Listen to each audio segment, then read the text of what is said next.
Hello, I'm Siobhan and I'm a firefighter in the fire and rescue service. Don't worry, I haven't been arrested. I'm on the road to get the lowdown on some of the capabilities the police service can deploy across a range of incidents and situations.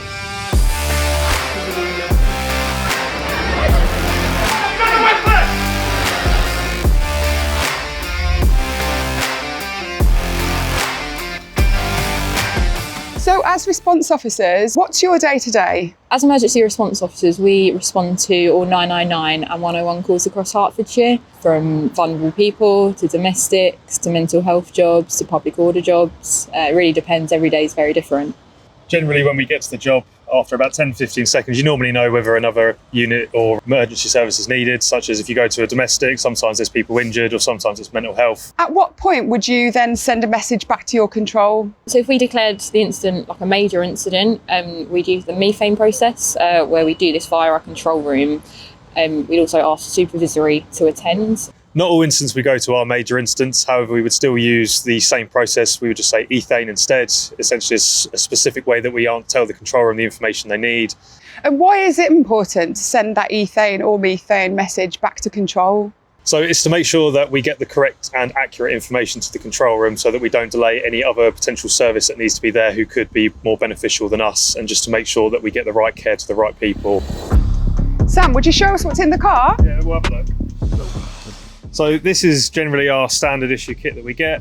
For traffic collisions, we have cones, we have signs, and we have lights which are able to help us stay safe on the side of the road. We have an evidence kit which has evidence bags, gloves, paper bags, depending on the type of incident. For medical issues, we've got a first aid kit on every car, which is standard issue. We also carry our MOE, we call it the red key, which we use to force entry into addresses. That's what we call an enforcer in the fire service. It's good to see a fire extinguisher in the back there. Yeah, we all carry one. Every police force has a major crime unit, and I'm here with Keith and Claire to find out more. Major crime unit investigate the most serious of crimes. So we investigate murders, stranger rape and kidnapping offences. Fire service, ambulance might be there dealing with the initial scene. We'll then pick up the investigations. If it's a murder, where the body's found will be a crime scene.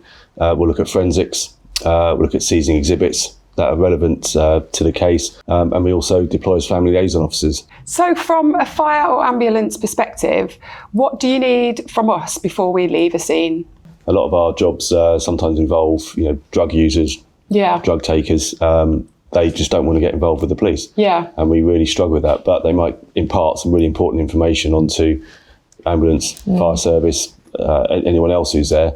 And when we get there, they've disappeared. Yeah, we're not expecting you to record details of like, names and telephone numbers of people, but just note anything that's important that you think might be significant that would help us with our investigation.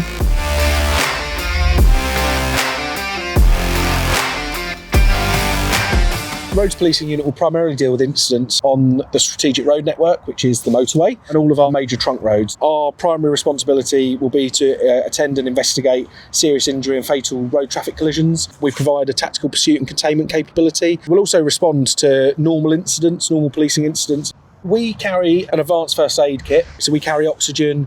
All of our Roads Policing Unit vehicles have got a defibrillator within them. That may differ up and down the country. We carry trauma teddies. I don't know if you've heard of those before, but we carry a teddy bear in each of our RPU vehicles in case there are young children that have been involved in a collision that may be traumatised. So when we're attending RTCs, obviously it's really important to feed back information to control. How do you remember which information that you need to feed back? I always carry my little methane reminder card with me, so that we can pass our methane messages back to our control room. So I'll always keep that with me. Great. Molly, Ashley, you're both scenes of crime officers, or SOCO as you're also known. Can you please give me an idea of what your job entails? Our role is primarily split into two.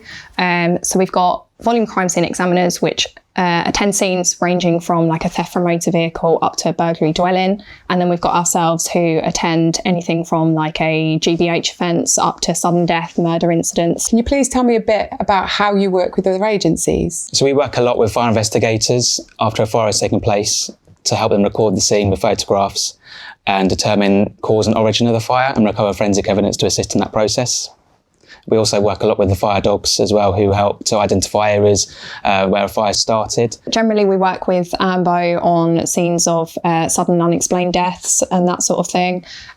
We get quite a lot of information from them regarding our deceased person's medical history, that sort of thing, what the scene was presented like to them when they first arrived, because generally they're the first people on the scene to try and preserve life. We've seen a lot already, but there's still more to discover.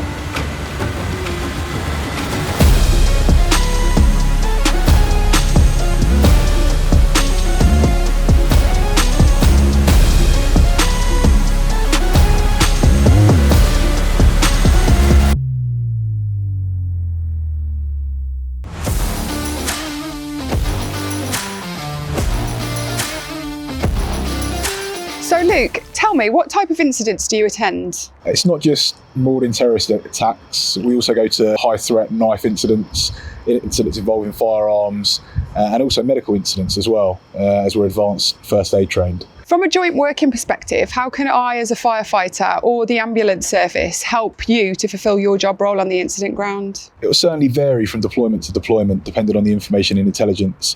For example, ambulance staff may be on the outer cordon waiting to react to any injuries that they need to deal with. But fire, certainly, they've been up and close and worked within the team, again, depending on the information and intelligence. And looking at your really interesting vest here, there's a couple of things that I'm not familiar with. One is OFC. What does that stand for? OFC stands for Operational Firearms Commander, the person who implements the Tactical Firearms Commander's plan on the ground and is the conduit between fire, AMBO and the ARVs working in and around the area.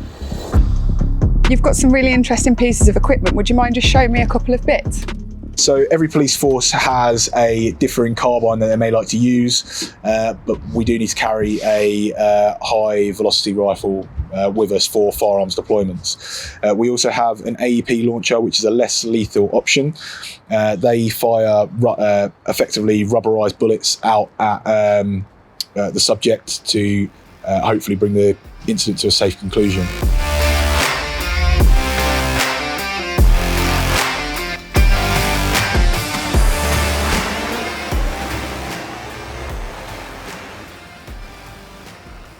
Nicely done. So Mike, I'm used to seeing drones flying around incidents that involve fire, conducting 360s around buildings that are on fire. But please tell me a little bit about what these police drones do. We did quite a lot with them. We've helped fire outs. The fire at Luton Airport, which was obviously a JESIP response, we had to turn up. We had a better quality drone, which we could fly, gave better thermal imaging. We live streamed it via our Good Sam link, so they'll be able to see it and they could then assess the fire. We use it for sporting events, public order. We'll put the drone up to manage the crowd, see what the crowd flow's like. But our day-to-day job, we use it for missing people. So we're out 24/7 and we'll help officers on the ground to try and locate these missing people. So can you tell us a bit about how the technology's evolved over the last few years? The capabilities enhanced tenfold. We're able to read number plates with some of them from about 1 K away. Wow. So it's a good intelligence gathering tool. We can set them so we can read certain temperatures. It allows us to identify specific areas where we're looking to identify that heat source. And it assists us and the people on the ground immensely.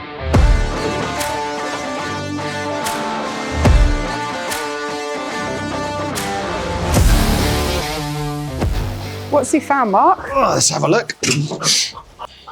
That's a firearm. He is trained to find that and the ammunition. And how long does it take to train Albie to find something like that? It takes 6 weeks to train them initially. He is trained to search for cash. Sit down. Drugs, so that's all your major Class A drugs, plus cannabis and guns. Are there other dogs in the police force that are used for different things? Yes, there are. We have our, what you would call your classic police dog. But they tend to be your German Shepherds, your Malinois, your Dutch herders. Their role is to hunt for criminals and any discarded articles that they may have thrown that will smell of human scent. We have other dogs that are trained to find explosives. And we have victim recovery dogs that are trained to attend crime scenes, maybe a murder scene, and They will search for a deceased person or any body fluids at a crime scene. That's it from us. Keep an eye out for our other films that look at what the fire and ambulance services do. And if you want to know more about JESIP, head over to the website. The details are on the screen now. Well done, Albie.